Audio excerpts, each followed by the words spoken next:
SNT GS point में आपका स्वागत है। उत्तराखंड बोर्ड द्वारा अभी हाल ही में 2023 संरीक्षा परीक्षा को संपन्न कराया गया है, जिसमें इंटरमीडिएट अर्थशास्त्र के भी पेपर हुए हैं। उनके वस्तुनिष्ठ प्रश्नों को लेकर के हम उपस्थित हुए हैं।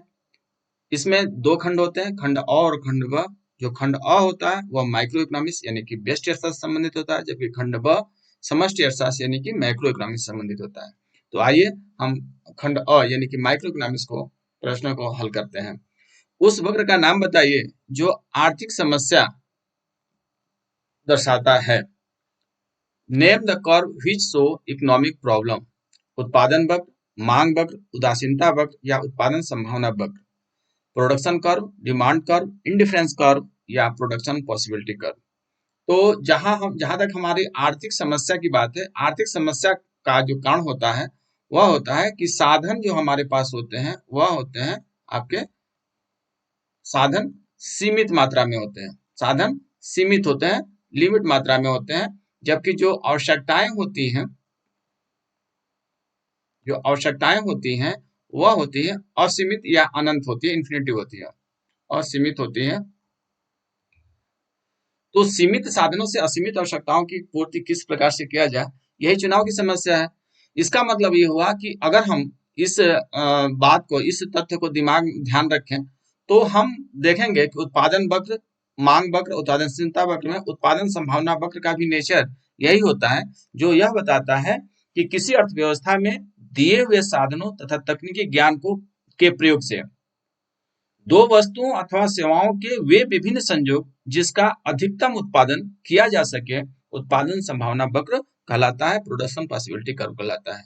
इसको हम एक रेखा चित्र के माध्यम से देखें तो मान लीजिए कि जो दो वस्तु या सेवा है, मान लेते हैं हम यहाँ पे एक्स वस्तु इसको मान लें और इसको वाई वस्तु मान लें, या कुछ और भी कर सकते हैं, गेहूं चावल जो भी कर सकते हैं। इसमें अगर मान लीजिए क्योंकि हमारे पास साधन सीमित होते हैं, अगर केवल वाई वस्तु का उत्पादन किया जाएगा तो इतना किया जाएगा, और मान लीजिए वो वाई वस्तु का एक्स वस्तु का उत्पादन किया जाता है तो इतना किया जाता है। अब दोनों के बीच में एक जो वक्र बनाया जाता है वह जो है ये वाला वक्र, इसको हम कहते हैं प्रोडक्शन पॉसिबिलिटी कर्व, PCC। यह जो है मूल बिंदु की ओर नतोदर होता है। इसका मतलब ये होता है कि अगर हमको वाई वस्तु की मात्रा के बदले एक्स वस्तु की मात्रा का उत्पादन करना है तो हमें वाई वस्तु का कुछ हिस्सा छोड़ना पड़ेगा, और इस प्रकार से अगर वाई वस्तु की इतनी मात्रा हम छोड़ रहे हैं और बदले में हमको एक्स वस्तु की इतनी मात्रा प्राप्त हो रही है, और तो इसका मतलब हो गया कि ये जो है उत्पादन और बढ़ रहा है। लेकिन जैसे जैसे ये आगे बढ़ता जाएगा वैसे वैसे इसकी ज्यादा मात्रा छोड़नी पड़ेगी और एक्स वस्तु की कम मात्रा प्राप्त होगी। इसको प्रदर्शित करने वाली जो रेखा होती है, जैसे ABCD जो संयोग होगा, इसको हम कहते हैं प्रोडक्शन पॉसिबिलिटी कर्व। नेक्स्ट प्रश्न है, किसी वस्तुओं की मांग उपभोक्ता की आय के बढ़ने पर घटती है तो वह वस्तु क्या कहलाती है? निम्न स्तरीय वस्तुएं, सामान्य वस्तुएं, उपरोक्त दोनों, इनमें से कोई नहीं। The demand for which good decrease with the increase in the income of consumer। अगर कंज्यूमर यानी उपभोक्ता की आय अगर बढ़ती है, आय उसकी क्या हो रही है? बढ़ रही है, बावजूद इसके कोई वस्तु की जो मांग है वह क्या है? घट जाए, तो वह वस्तु का नेचर क्या होगा? Inferior goods, normal goods, both of the non of this. तो इसका सही जवाब होगा निम्न स्तरीय वस्तुएं, यानी इंफीरियर गुड का ही नेचर यह होता है कि जब उपभोक्ता की आय बढ़ जाती है तो वह उसकी मांग बढ़ाने की अपेक्षा घटा देता है। ऐसी वस्तु को हम निम्न स्तरीय वस्तु भी कहते हैं, गिफेन वस्तु भी कहते हैं। सामान्य वस्तु में उसकी मांग बढ़ जाती है, यह चीज ध्यान रखेंगे। कुल परिवर्ती लागत बटे निर्गत का मान है। कुल लागत, औसत परिवर्ती लागत, सीमांत लागत, इनमें से कोई नहीं। कुल परिवर्ती लागत, the value of total variable cost upon output is total cost, average variable cost, marginal cost and none of this. तो इसका सही जवाब जो होगा वह होगा औसत परिवर्ती लागत, एवरेज वेरिएबल कास्ट, जिसको हम शॉर्ट में AVC कहते हैं। AVC इक्वल टू होता है TVC अपॉन O। या क्यू भी कर सकते हैं या ओ भी कर सकते हैं। आउटपुट का लीजिए या क्वांटिटी का लीजिए, बात एक ही हुआ, जो आपको उचित लगे। तो जो औसत परिवर्ती लागत बराबर कुल परिवर्ती लागत बटे आउटपुट उत्पादन। अगर मान लीजिए हमको एसी निकालना होता है, यानी कि एवरेज कास्ट निकालना होता है, तो यहाँ पे क्या हो जाता है, टीसी अपान ओ या टीसी अपान क्यू भी कह सकते हैं।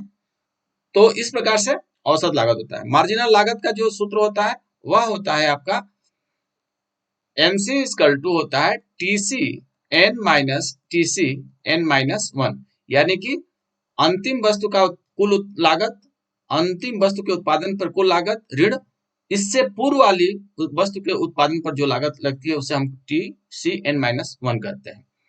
इसका हम कहीं अलग से वीडियो भी बनाएंगे। और कुल लागत जो होता है वह होता है TC इक्वल टू होता है सिग्मा MC, यानी MC का योग होता है, या यूं कहें कि हम AC इंटू आउटपुट, या Q भी कह सकते हैं, आउटपुट भी कर सकते हैं, यानी कि जितनी वस्तुओं का उत्पादन हुआ उसमें एसी का अगर गुणा कर देंगे तो हमें टीसी प्राप्त हो जाता है। किसी बाजार में वस्तु विभेद पाया जाता है, शुद्ध प्रतियोगिता, पूर्ण प्रतियोगिता, एकाधिकारी प्रतियोगिता, इनमें से कोई नहीं। यानी कि जो वस्तु विभेद, यानी कि जो वस्तुओं में विभेद पाया जाता है, डिफरेंस पाया जाता है, उस वह कौन सी बाजार में पाया जाता है? In which market product differentiation is found? Pure competition, perfect competition, monopolistic competition, none of this. तो देखिए यहाँ पर ध्यान रखिए, ये दोनों प्रतियोगिता की सबसे बड़ी विशेषता यही होती है कि इसमें जो वस्तु होती है वह होमोजीनियस होती है, एक एक समरूप होती है, सम एक रूप होती है, यानी कि हम इसे समरूप कहते हैं, समरूप होती है। और ध्यान रहे कीमत भी इसका सेम होता है, कीमत में भी किसी प्रकार कीमत भी एक होता है, कीमत भी समान होती है। तो इस प्रकार से दो नहीं होंगे। एकाधिकारी प्रतियोगिता, जिसको मोनोपोलिस्टिक कंपटीशन, जिसने इसका जो प्रतिपादक माने जाते हैं चैम्बरलिन माने जाते हैं, प्रोफेसर चैम्बरलिन, उन्होंने यहाँ पे बताया है कि जो वस्तुएं होती हैं, वस्तुओं की थोड़ा मार्केटिंग की वजह से या जो एडवर्टाइजमेंट कास्ट लग जाने की वजह से उसके जो रूप होते हैं, स्वरूप होते हैं, उसमें बदलाव आ जाता है। इस प्रकार से इसका सही जवाब होगा एकाधिकारी प्रतियोगिता। एकाधिकारी प्रतियोगिता में वस्तु विभेद पाया जाता है। अब हम खंड व, जिसे हम माइक्रो इकोनॉमिक्स यानी समष्टि अर्थशास्त्र कहते हैं, उससे रिलेटेड प्रश्नों को देखेंगे। जैसे राष्ट्रीय आय के आकलन में किस वस्तु या सेवा का मूल्य एक से अधिक बार शामिल करना कहलाता है? राष्ट्रीय आय के आकलन में किसी वस्तु या सेवा का मूल्य एक से अधिक बार शामिल करना क्या कहलाता है? एकल गणना, दोहरी गणना, बहुल गणना, या इनमें से कोई नहीं। To include the value of goods or service more than one time while calculating national income is called single counting, double counting, multiple counting, none of these। तो इसका सही जवाब होगा वह है दोहरी गणना। ध्यान रहे दोहरी गणना ये एक से अधिक बार, यानी कि दो बार भी गणना हो सकती है, 3 बार भी गणना हो सकती है, 4 बार भी गणना हो सकती है। तो ऐसी गणनाओं से बचने के लिए ही हम मूल्यवर्धन विधि का प्रयोग करते हैं, वैल्यू एडेड मेथड का प्रयोग करते हैं। अगर इस पर हमने एक वीडियो बनाया है, जो आप पीछे वाले वीडियो में हमारा देख सकते हैं कि राष्ट्रीय आय का आकलन किस प्रकार से किया जाता है।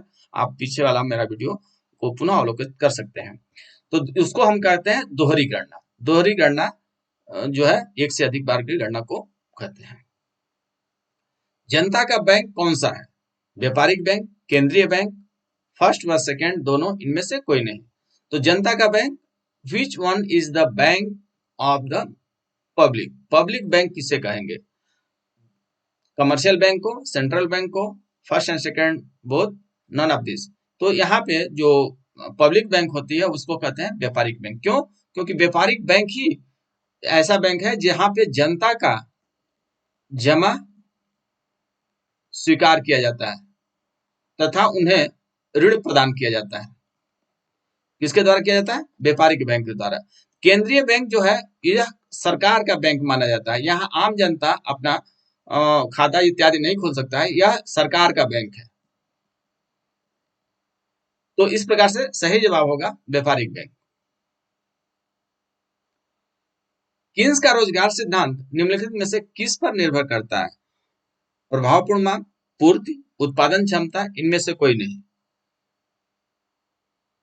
यानी कि जो किन्स का रोजगार सिद्धांत है, आय एवं रोजगार का सिद्धांत है, वह किस पर निर्भर करता है? इफेक्ट ऑन विच फैक्टर किन theory of employment depends? Effective demand, supply, production efficiency, none of this. तो इसका सही जवाब होगा प्रभावपूर्ण मांग। ध्यान रहे, रोजगार सिद्धांत इनका किन्स का पूरी तरह से प्रभावपूर्ण मांग है। प्रभावपूर्ण मांग का मतलब होता है जहां एग्रीगेट डिमांड और एग्रीगेट सप्लाई एक दूसरे के बराबर होते हैं, उसे हम कहते हैं इफेक्टिव डिमांड। यह इफेक्टिव डिमांड जो है वह कहते हैं कि यह पूर्ण रोजगार से पहले भी हो सकता है। मान लीजिए यह पूर्ण रोजगार वाला बिंदु है,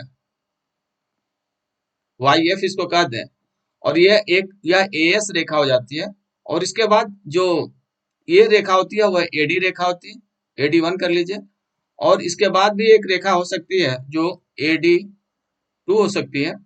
तो ये वाला जो पॉइंट होगा, ये वाला जो पॉइंट होगा, ई पॉइंट, यही इफेक्टिव डिमांड पॉइंट होगा।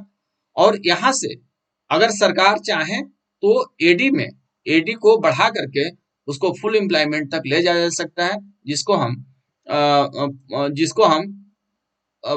ये पूर्ण रोजगार की स्थिति को प्राप्त कर सकते हैं। इनका मानना है कि रोजगार जो प्रभावपूर्ण मांग होता है वह एएस के हर बिंदु पे होता है जहां पर एडी स्पर्श करती है, एडी के बराबर होता है। विदेशी विनिमय दर का निर्धारण होता है विदेशी मुद्रा की मांग द्वारा, विदेशी मुद्रा की पूर्ति द्वारा, विदेशी विनिमय बाजार में मांग एवं पूर्ति द्वारा, इनमें से कोई नहीं। विदेशी विनिमय दर, विदेशी विनिमय दर का मतलब होता है एक देश की मुद्रा का दूसरे अन्य विश्व के अन्य देशों के साथ जो बाजारों में क्रय विक्रय होते हैं उसको हम कहते हैं विदेशी विनिमय दर। जिस दर पर क्रय विक्रय होता है उसे कहते हैं विदेशी विनिमय दर। तो यहाँ पे विदेशी मुद्रा की मांग, विदेशी मुद्रा की पूर्ति, विदेशी विनिमय बाजार में मांग और पूर्ति। तो foreign exchange rate is determined by demand of foreign currency, supply of foreign currency, demand and supply in foreign exchange market, in none of this. तो यहाँ पे जो सही जवाब होगा वह होगा विदेशी विनिमय बाजार में यहाँ मुद्रा की मांग एवं पूर्ति द्वारा होता है। मुद्रा की मांग एवं पूर्ति, यहाँ पर मुद्रा का ही है कंसेप्ट, इसलिए इसे हम विदेशी विनिमय बाजार में मुद्रा की मांग एवं पूर्ति द्वारा जो निर्धारण होता है उसे हम कहते हैं विदेशी विनिमय बाजार। इस प्रकार से हम 8 प्रश्नों को देखें। अभी तक आप मेरे चैनल को सब्सक्राइब नहीं किए तो प्लीज सब्सक्राइब करें और लाइक करें। थैंक्स।